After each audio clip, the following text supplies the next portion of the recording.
नमस्कार बंधुरा माয়ের হেসেলে সকলকে স্বাগত।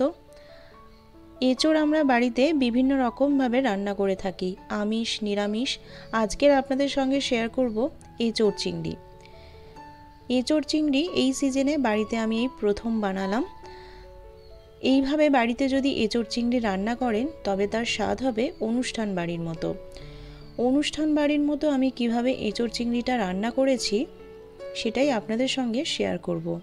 ভিডিওটা অবশ্যই শুরু থেকে শেষ অবধি না স্কিপ করে দেখবেন।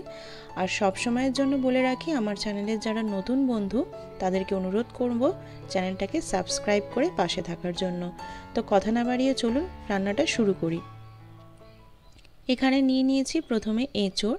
এঁচোড়টাকে আমি এরকম ডুমো ডুমো করে কেটে নিয়েছি। আগেই বলে রাখি, যেহেতু আমি একা ভিডিও করি তাই এঁচোড় কাটাটা দেখাতে পারিনি। এঁচোড় আপনারা বাড়িতে সবাই কাটতে পারেন। তো এঁচোড়টাকে এইভাবে ডুমো করে কেটে নিয়েছি।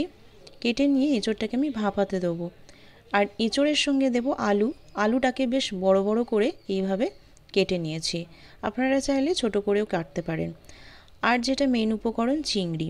এখানে 250 গ্রাম চিংড়ি আছে। চিংড়িটাকে আমি খোলা ছাড়িয়ে, মাথার ল্যাজ ছাড়িয়ে নুন হলুদ মাখিয়ে রেখে দিয়েছি। অবশ্যই চিংড়িটা যখন ছাড়াবেন পিঠের ময়লাটা বার করে দেবেন। আর এখানে মশলার জন্য যেটা লাগছে সেটা হচ্ছে, এখানে দুটো বড় বড় সাইজের পেঁয়াজ, ছোট হলে 4টে পেঁয়াজ কুচিয়ে নিয়েছি। আর এখানে দুটো বড় সাইজের টমেটো কুচিয়ে নিয়েছি। আর এখানে বেশ কয়েকটা ঝাল ঝাল কাঁচা লঙ্কা ছিঁড়ে নিয়েছি। এই তরকারিটা একটু ঝাল ঝাল না হলে ভালো লাগে না। তো প্রথমেই যে কাজটা করব সেটা হলো এঁচোড়টাকে সেদ্ধ করে নেব। তার জন্য প্রেসার কুকারে আমি অল্প একটু জল দিলাম, তাতে একটু নুন আর হলুদ দিয়েছি। দিয়ে আলুগুলো প্রথমে দিয়ে দিলাম। এরপর এঁচোড়ের টুকরোগুলো দিয়ে দিচ্ছি। যেহেতু আলুগুলো বড় বড় করে কেটেছি তাই এঁচোড় আর আলু একসাথে করে সেদ্ধ করে নিচ্ছি। ছোট করে কাটলে আলুটাকে তেলে ভেজে নিতে পারেন। তো আমি এখানে 2 থেকে 2টো সিটি দিয়ে সেদ্ধ করে নেব।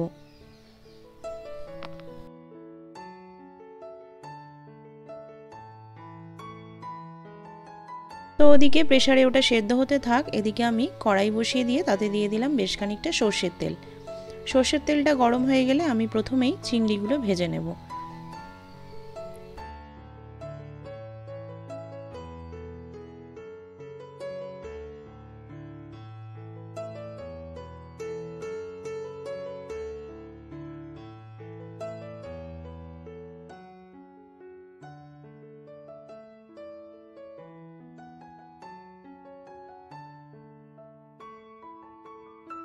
চিংড়িগুলো এই পর্যায়ে ভাজা হয়ে গেলে আমি এবার তুলে নেব।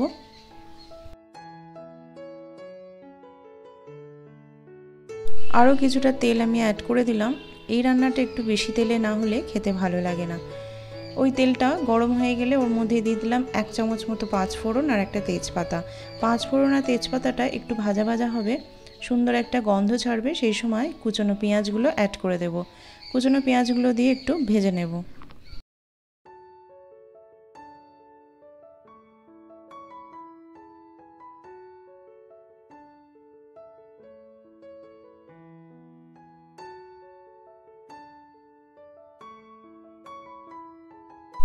কাঁচা লঙ্কা চেরাগুলোও দিয়ে দিলাম, দিয়ে একসঙ্গে ভাজবো।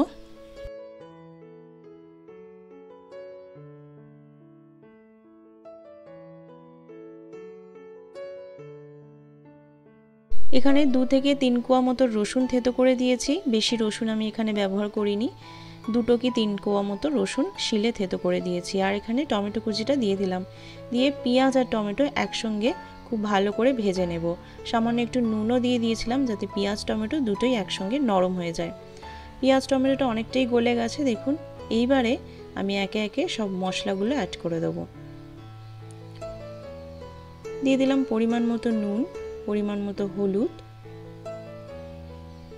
আর এখানে দেবো আদা জিরে বাটা। আদা আর জিরে আমি একসঙ্গে শিলে বেটে রাখি, সেটাই দিয়ে দিলাম, তাই আলাদা করে আর গুঁড়ো জিরে দিলাম না। আর এখানে আমি একটু গুড় দিয়ে দিলাম। আপনারা চাইলে 1 চামচ মতো চিনি দেবেন। এটা মিষ্টি মিষ্টি না হলে এঁচোড় চিংড়ির স্বাদ ভালো আসে না। তো সব মশলাগুলো ভালো করে কষিয়ে নেব যতক্ষণ এর কাঁচা গন্ধটা চলে যায় আর তেলটা ছেড়ে না আসে। গ্যাসটাকে মিডিয়ামে রেখে অবশ্যই মশলাটা কষাতে হবে। এরপর মশলাটা কষানো হয়ে গেছে। এরপর এই সেদ্ধ করে রাখা এঁচোড় আর আলুটা দিয়ে দেবো। দেখুন এঁচোড়টা খুব সুন্দরভাবে সেদ্ধ হয়েছে। আলু আর এঁচোড়টা আমি জল থেকে ছেঁকে তুলে রেখেছি। দিয়ে দিলাম লাস্টে একটু লঙ্কার গুঁড়ো। লঙ্কার গুঁড়োটা আমি খুব ভালো করে, এটা কিন্তু ঝাল লঙ্কার গুঁড়ো, আপনারা চাইলে Kashmiri red chilli powder use করতে পারেন। লঙ্কার গুঁড়োটা দিয়েও একটু নাড়িয়ে চাড়িয়ে নেব। তেলটা দেখুন অনেকটা ছেড়ে গেছে। এবারে আমি সেদ্ধ করে রাখা আলু আর এঁচোড়টা দিয়ে দেবো। দিয়ে মশলার সঙ্গে খুব ভালো করে কষিয়ে নেব।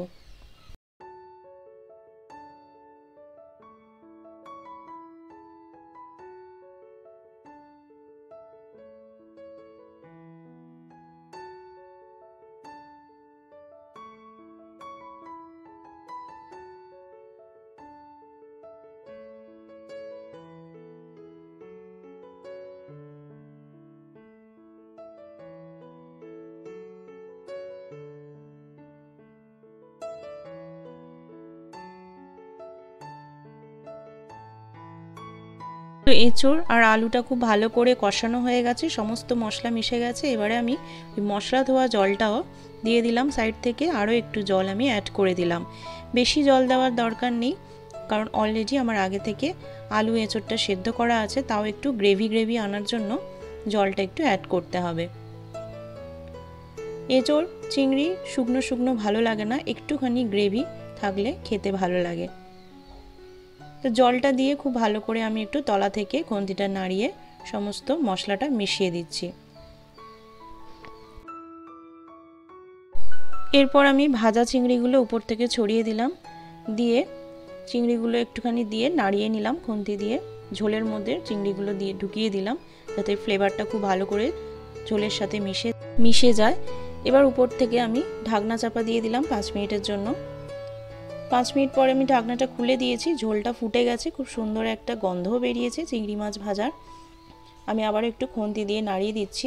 এই গ্রেভিটা কিন্তু আমাকে আরেকটু মারতে হবে, তাই আমি আবার একটু ঢাকা দিয়ে দেবো। 2 মিনিট পরে আমি আবার ঢাকনা খুলে দিলাম। দেখুন উপরে তেলটাও ভেসে এসেছে। এঁচোড় চিংড়িটা কিন্তু আমার হয়ে এসেছে।